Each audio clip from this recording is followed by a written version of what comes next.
Yeah, another cross-code signing. This one even more notable, I suppose. Talking of old people as well, West Wales Raiders have signed former Wales Rugby Union international Gavin Henson. Gavin Henson, Charlotte Church's former fella. The 38-year-old will join League One side ahead of the 2021 season, and it will be the first time he's ever played rugby league, which I think is acknowledged will be a difficult challenge for him. Henson has earned 33 caps for Wales in rugby union, scoring 130 points for his country. He also represented union sides Llanelli, Swansea, Ospreys, Saracens, Toulon, Cardiff Blues, London Welsh, Bath, Bristol and Dragons, so he has been around on the field in League One, in Rugby Union, and he's now come to Rugby League. It seemed like, first of all, it was just an advert for his pub, and then I realised, no, he's actually signed for them.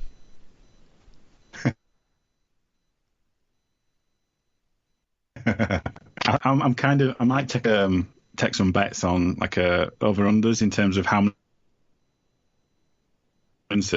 Penton and Warrington's new signing. Sorry. You're breaking up a bit, Alan. Can you hear me? Yeah, say that again, though.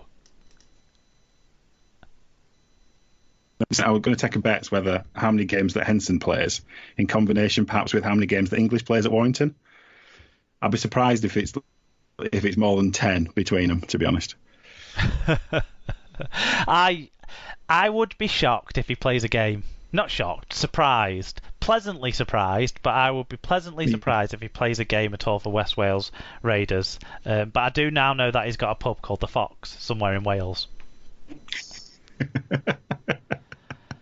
So if anything's come from this, it's all know that. It's got good press, hasn't it? And West Wales need good press, let's face it. Yes.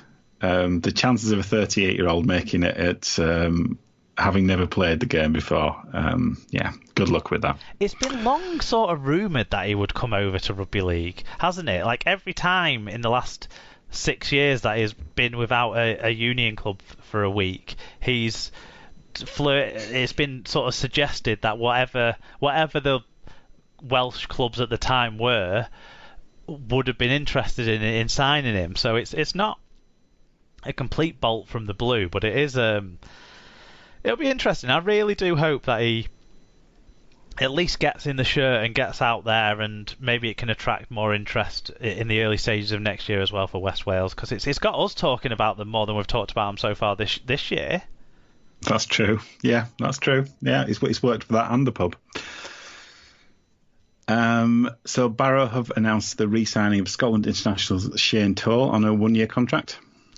Welsh winger Di Evans has committed to West Wales Raiders for the 2021 campaign.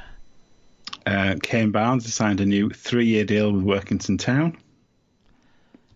Doncaster have signed halfback Ben Johnston on a 2-year deal from York. The 28-year-old has scored 49 tries in 123 games for Halifax between 2014 and 2019 before joining York ahead of last season. He's earned 5 caps for Ireland as well. I think that's a really good signing for Doncaster. Yeah, definitely. Spencer Darley signed a new 1-year deal with Keighley for next year.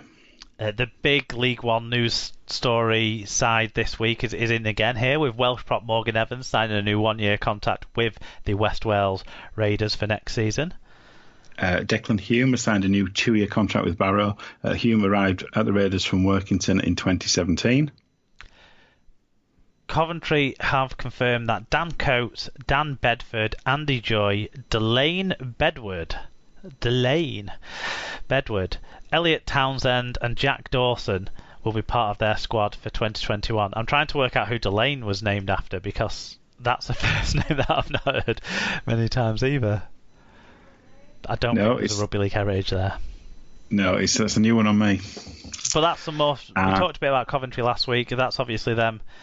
They've got quite big numbers into their squad now. And I don't know what it is, but every time I hear a name signing for Coventry, I just imagine someone young, someone athletic, someone raw, that could, or someone Welsh as well, because they often sign a lot of Welsh players. But Raw, gifted and Welsh, is that what we're saying? Raw, gifted and students. It always makes me feel with Coventry. So I always get excited about Coventry every time that they announce a raft of signings, because I think these guys are going to be good and coached up well, but we'll see, hopefully. Yeah, raw, gifted students sounds slightly dodgy, but we'll move on. Doncaster have signed back rower Danny Bravo, another good name, for the 2021 season. Yeah, Johnny Bravo's lesser known, less arrogant younger brother, I think. Not many people are going to know who Johnny Bravo is, but I like the reference. Is that too outdated? I don't know. It feels like it, but I don't know. I don't know. Maybe is Cartoon it's Network even a thing still? Oh yeah. It's still a thing with 10-year-olds. We need to ask some raw gifted students, and they'll have the down low on the Johnny Bravo. Yes. A couple of other ones. Keighley halfback Ben Stead has agreed a 1-year contract extension that'll keep him at the Cougars until the end of 2021. He's a good good goal kicker, isn't he, Ben Stead? And North Wales Crusaders centre Earl Hurst, that's a good name too, has signed a new deal with the club for next season. And finally, this and finally's had to change today. So now we're going to talk about Wembley will host the Challenge Cup final on Saturday the 17th of October. The Rugby Football League has confirmed today both semi-finals, Warrington versus Salford and Leeds versus Wigan, will be played behind closed doors at St Helens' Totally Wicked Stadium on the 3rd of October. Those last 4 ties plus the final will all be shown live on BBC television, which is emphasised because I took the text from a BBC Sport website article, but also, it's good to mention live Rugby League on the BBC. One thing that's definitely up in the air is whether there'll be fans at that game at Wembley on the 17th of October. And what we were going to talk about really happily and positively at our end finally was going to be the pilot matches with 1,000 fans in attendance next week in Rugby League. But that the rug has been pulled out from under that. I'm sure if you're listening in the UK, you're fully aware that the government has stalled on any pilot events that were planned to take place over the next 10 days or so, and even withdrawn the availability of fans to go to stadiums in October as it stands, as our coronavirus infection rate is higher than we want it to be, and growing quite fast. And they've made I would say, probably sensible decision to put a stall, from a public health perspective, to put a stall on potential mass gatherings where you've got lots of people going through the same doors, using the same facilities, even though we would hope that there'd be some sort of COVID security in place as well at those venues. Does the Wembley story even matter when we might not be able to be there? Is kind of the really deflating thing that I've felt all fucking day, Alan. How do you feel about it? I'm thinking Tim's going to have to get a really, really big stepladder if he wants to watch a game at Wembley this year. It's not looking good. Obviously it's very unfortunate news linked to what else is going on in the country. And I think a lot of teams and a lot of fans and a lot of people who cared about the game had pinned a lot of belief and a lot of I don't know what to say really about it. It was a sign that things might be returning to a normality, having some fans in the ground again. And it is massively disappointing for everybody that that isn't the case, and it's not going to be the case, it looks like, for the foreseeable. So yeah, it's very worrying, and I understand why it's worrying for fans. I really do. Yeah, it's kind of an emotional blow for fans, not when we had the prospect of being able to get back into stadiums and see our teams on the pitch live again, but it also has the financial impact, and Ralph Rim has come out with saying that along with the heads of hundreds of other sports across the UK, sort of to try and put the pressure on the government now to do an aid package like what they delivered for the arts sector sort of a few months ago, because it really does put the sporting landscape of our country in jeopardy. Especially the professional sporting institutions that are kind of the flag bearers for sport in this country. I mean, we're in some sort of Great British Sport Week or something apparently, but it kind of feels like sport's a little bit further away than it was last week when it wasn't Great British Sport Week. So I've been feeling really deflated about this, and I know some people are angry and annoyed and frustrated with it because they think, well, I can go to the pub, but I can't go to the stadium. But the pub's indoors and only has one doorway in and out, and the stadium's outdoors and has dozens of ways to get in and out of it. And so, and where's the evidence that these pilot events that I've run so far are causing any sort of increases in infection rates or anything like that? But we can't really criticise the government for allowing Cheltenham to go ahead as it did, and then slag them off for being cautious at this stage with reopenings, I suppose. I would like to see more evidence and information about, because every event that's happened, there must have been some serious track and trace going on within those or the organisations that ran test events, pilot events already, because they'd want to be proving that everything's good.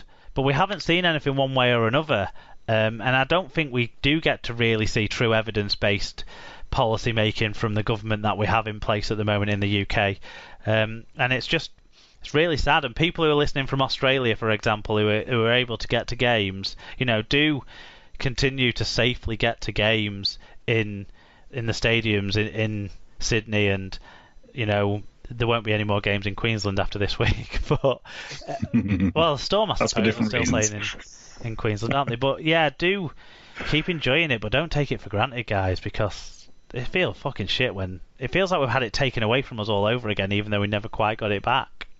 Yeah. I mean, the one thing to cling to, and unfortunately it is things that we're clinging to at the moment. If you look at the snooker as a test event at the Crucible, they managed to bend enough arms or whatever to, by the end of, they had to cancel it after the first day, but then by the end they had people back in. I'm hoping that, because a lot of these kind of statements appear to be collective statements, it's obviously it's affecting rugby league clubs, but it's we shouldn't be under any illusions that it's not affecting, for football clubs as well, because it is, and all the kind of sports in between. It's a cumulative. Hopefully, they'll continue to have the cumulative communications rather than it just being individual sports, because I think that's the only way that you'll ever see any movement with this. You're more powerful as a group, I would say. Yeah, yes, I agree. That is, sorry to end the news on kind of a somber sort of angle, but it's how it is today. But we're now going to move on to talk about things that fill us with much more joy as we move on to actual matches that we all got to see over the weekend in the Challenge Cup, as we move into Cup quarterfinal match reviews.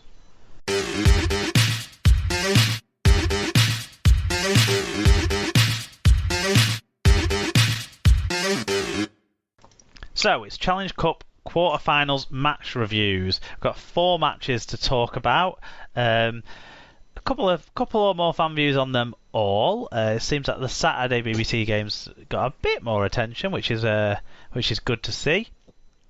But we're going to start on the Friday night games, and the first game of the 2 Friday night quarterfinals was Catalans versus Salford, which was an absolute cracker.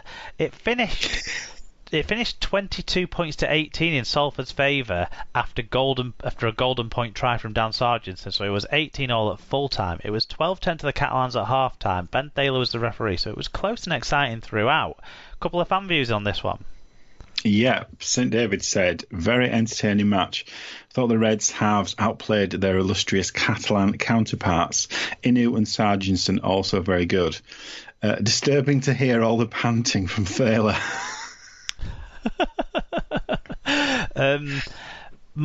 This was the game where the sound went, didn't it?